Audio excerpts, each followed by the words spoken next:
అప్పుగా నిద్రపోతున్నట్టు యాక్ట్ చేస్తున్నాడు. Varun, what happened? Bathroom నుంచి మాట్లాడుతున్నా. నిత్య, ఫోన్ ఏమైందని మీ నాన్న ఏమని అడిగారా? డోంట్ వరీ, కొత్తది కొంటారులే రేపే. ఆయన బిల్లు వస్తుందిగా. వరుణ్, నేను చూసుకుంటాను. నీతో మాట్లాడడం ముఖ్యం అంతే. ఎవరో తీసుకున్నారని చెప్పాను, నేనేం అబద్ధం చెప్పలేదే. నిత్య, ఏంటి? ఏం లేదు.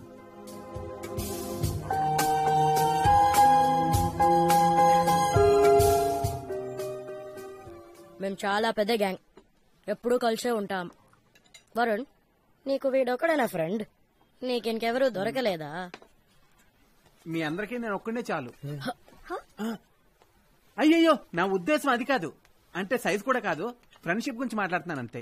Actually what I'm trying to do is, I mean say is your thing, my thing. సరేరా, నా టైం బాగలేదు, నేను వెళ్తున్నాను. ప్రకాష్ కూర్చో, they just joking please. Okay, what? ఈ రోజు జెన్నీ బర్త్డే, తన మీద ఫోకస్ మై చేయండి. బర్త్డే? నన్ను వదిలేదు ప్లీజ్. నా birthday my birthday. Thank you. What a friend, what a joke.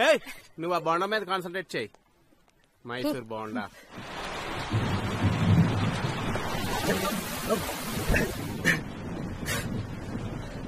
వర్షం భయంకరంగా పడుతుంది.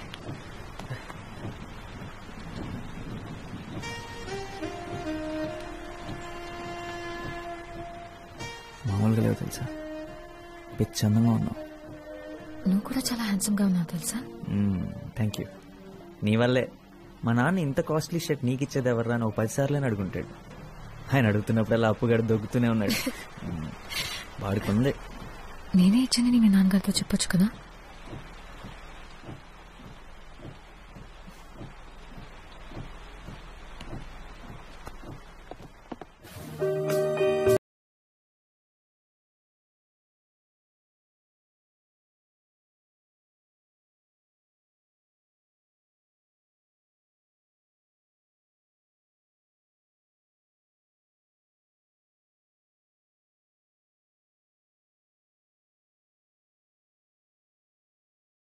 ఎవరో ఒకరితో గొడుగు పంపించమని చెప్పు.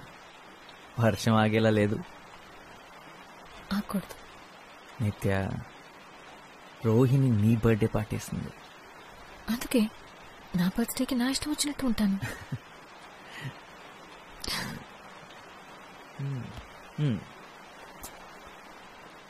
సరే, నీ ఇష్టం, ఏదైనా మాట్లాడు.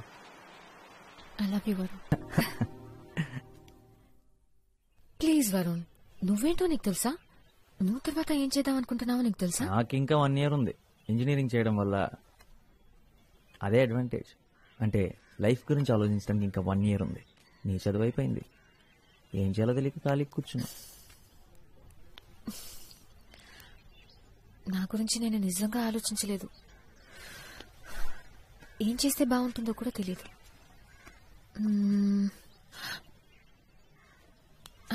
యాక్చువల్లీ నాకు తెలుసు, ఒకే ఒకటి. నువ్వు. నిన్ను చూడాలి, నిన్ను కలవాలి రోజు. నాకింకేం అక్కర్లేదు. నిజం, నీకన్నా నా లైఫ్లో హ్యాపీనెస్ ఇచ్చేవి ఏవీ లేవు. ఓ, ఎడిన్బర్గ్. ఎడిన్బర్గ్? నేను చెప్పింది చెప్పు. ఎడిన్బర్గ్. స్కాట్లాండ్. ఓ, లండన్. మీ డాడీకి 3 కూతురులకి బాడీ గార్డ్ ఏమక్కర్లేదా? నేను రానా? ఉంటే బాగుండేదిరా. విద్యాక రాకపోయి ఉంటే నేను ఎలాగోలాగా తీసుకెళ్లేదాన్ని. నిజంగా ఎంత ఆలోచించానో తెలుసా. కానీ అక్కుంటే కష్టం, కలవడమే కుదరదు. వాడాలి మిస్ యూరా. నేను కూడా నిన్ను మిస్ అవుతాను రా. ఏం చేయాలో తెలియడం లేదు నాకు. అయితే వచ్చే నా దగ్గరికి త్వరగా. పోనీ ఒక పని చేస్తావా? అదే ఎడిన్బరోలో ఒక అమ్మాయి ఉంది. అమ్మాయి కోసం ఒకడు పిచ్చోడు అవుతున్నాడని చెప్పు. కొంచెం త్వరగా రమ్మని చెప్తావా? చెప్తా. నీ దగ్గరికి త్వరగా పంపిస్తాను.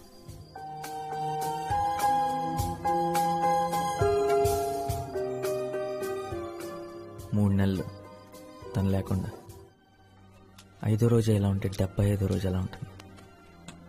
తను లేదు, మిగతా అంతా అలాగే ఉంది. కానీ నాకు ఏది అలా లేదు.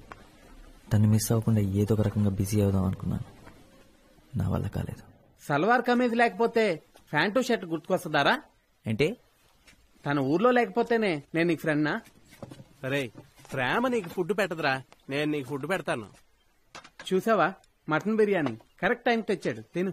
తను వెళ్ళిపోయిన వెంటనే ఫస్ట్ డే నిద్ర లేచిన తర్వాత ఇక్కడ కడుపులో అదొక టైప్ ఎంటీ ఫీలింగ్ రా. అదేంటో అర్థం కాలేదు, కానీ ఆ తర్వాత అర్థమైంది తను లేనందువల్లేనని. ఇలా ఎప్పుడు జరగలేదురా నాకు. ఇది లవ్ ఫీలింగ్ కాదురా, క్యాష్ ఫీలింగ్. మన కాలేజీ బయట బాబా హోటల్లో డైలీ తింటే ఇలానే ఉంటుంది. నీ ఒక్కడికే కాదు, అందరికీ ఇలా అనిపిస్తుంది. బాబా హోటల్ స్పెషల్. అయ్యగా లేచారా? గీత, వెళ్ళి వేడిగా కాఫీ తీసుకురా. ఇంత పొద్దునే దర్శనం ఇచ్చారు, సంగతి ఏంటి సార్? పుష్ప ఆంటీ. పుష్ప ఆంటీయా? సుప్రభాత్ 8 గంటలకి. ఆవిడికి బాగా లేటు, నాకు బాగా ఎర్లీరా. అయితే ఈ రోజు నీకు చాలా బాగుంటుందిరా. ఎరా, బ్రష్ చేసుకున్నావా? స్నానం కూడా చేశాను. కాఫీ మా తెస్తానుండు.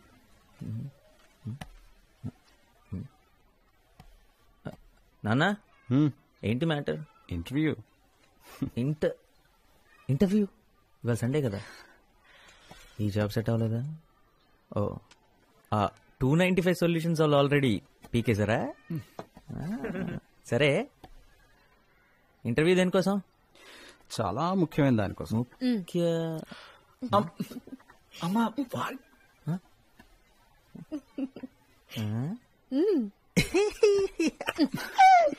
జాబ్ అయితే కనీసం ఛాన్స్ అయినా ఉండేది. వీడి పని నచ్చడమే తప్పితే వీడు నచ్చాల్సిన అవసరం లేదు. అదే వీడు నచ్చడం కోసం ఇంటర్వ్యూ అంటే ఇంకొక 17 టైమ్స్ కన్ఫర్మ్ నాన్న. తప్పదంతే. నేను మాత్రం చస్తే రానమ్మా. అక్కడికి వెళ్ళి మీరు చెప్పే పచ్చబద్దాలంతా నేను వింటూ కూర్చోలేను. మా వాడి కోసం తల్లిదండ్రులంతా లైన్లు కడుతున్నారండి. అవును, మా వాడు చాలా తెలివైనోడండి. మా వాడు చాలా కష్టజీవండి. మా వాడు అందగాడు కూడా. అవును, అంతగాడే. ప్రాబ్లం అది మాత్రమే కాదమ్మా. అక్కడికి వెళ్ళిన తర్వాత ఆ అమ్మాయికి నేను నచ్చేసాను అనుకో, చూడు వాడు మొహం ఎలా అయిపోయిందో. ఆల్రెడీ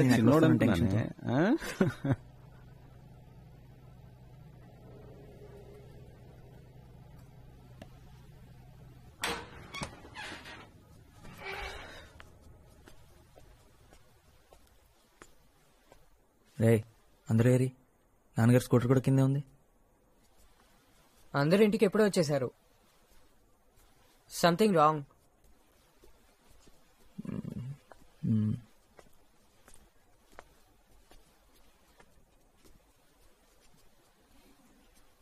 ఏమైంది పెళ్లి చూపులు?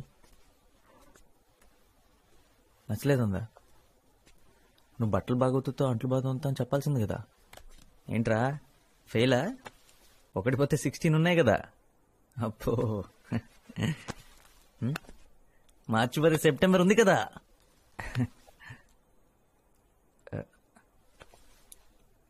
ఆ అమ్మాయి నీకు తెలుసు అనుకున్నా. నా తప్పేరా. నాతో కలిసి ఆఫీస్లో పనిచేసే అమ్మాయి. నేను తను ఇష్టపడ్డాను, తను నన్ను కూడా. అమ్మతో చెప్పా, నాతో కూడా నేనే అన్నా వాళ్ళ ఇంటికి వెళ్ళి మాట్లాడదామని. ప్రాబ్లమ్స్ ఏ లేవనుకున్నాను. వాళ్ళేదో మన నుంచి ఎక్స్పెక్ట్ చేస్తారు, నేను అనుకోలేదు. ఆ అమ్మాయి కంటే 20,000 నా శాలరీ ఎక్కువేరా. వాళ్ళ నాన్న అలా మన ఫ్యామిలీ స్టేటస్ గురించి మాట్లాడుతున్నప్పుడు నుంచుని చూస్తూ ఉంది. ఈ ఇంటిని, నిన్ను, అప్పుని అందరినీ యాక్సెప్ట్ చేసే అమ్మాయి నాకు కావాలి. ఆ అమ్మాయి గురించి నేను ఆలోచించట్లేదురా. నాన్నను బాధ పెట్టాను, అదే ఫీల్ అవుతున్నారా.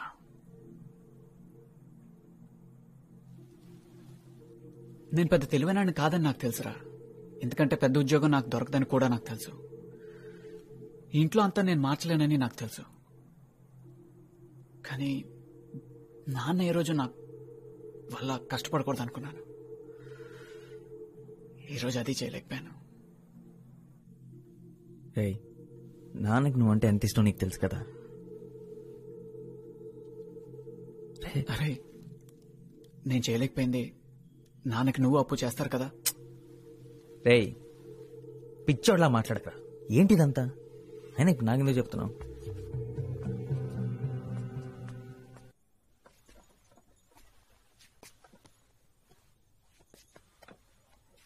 అమ్మా, ఇప్పుడు ఏం జరిగిందనమ్మా? హరీష్తో మాట్లాడావా? వాడికే ఏం చెప్పాలో తెలియట్లేదు. వాడెంత బాధపడుతున్నాడో.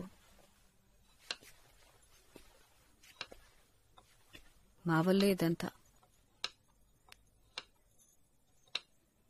అసలు ఎప్పుడు ఆయన ఏవి అనరు, కానీ ఇవాళే మొదటిసారి అంతా తన వల్లే అంటున్నారు. మనం మంచి పొజిషన్లో ఉంటే బాగుండేదన్నారు. వెళ్ళి కాసేపు మీ నాన్నగారితో కూర్చోరా. నాకెందుకో భయంగా ఉంది. ఆయన ఎవరైనా తీసి పారేస్తే నాకు చాలా బాధగా ఉంటుంది. ఒకసారి మీ నాన్నతో మాట్లాడరా.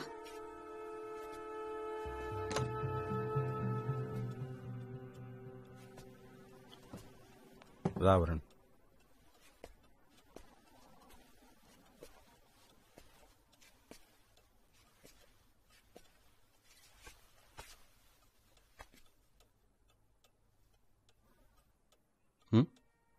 అమ్మ పంపించిందా?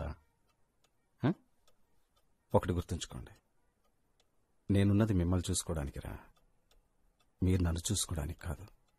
ఏంటి నాన్న, ఈరోజు జరిగింది మర్చిపోండి. అసలు వాళ్ళెవరు మీ గురించి మాట్లాడటానికి? ఏం జరిగిందంటరా? వాళ్ళ అమ్మాయిని కోడలుగా తెచ్చుకునే అర్హత మనకు లేదన్నారు, అంతేగా. They are entitled to their opinion. ఒక పెద్ద ఉద్యోగం చేసే అల్లుణ్ణి వాళ్ళు కావాలనుకుంటున్నందుకు, ఒకే ఫ్లాట్లో 3 కొడుకులతో ఇరుగ్గా బతికే కుటుంబాన్ని వాళ్ళు వద్దనుకుంటున్నందుకో నాకు వాళ్ళ మీద కోపం లేదు.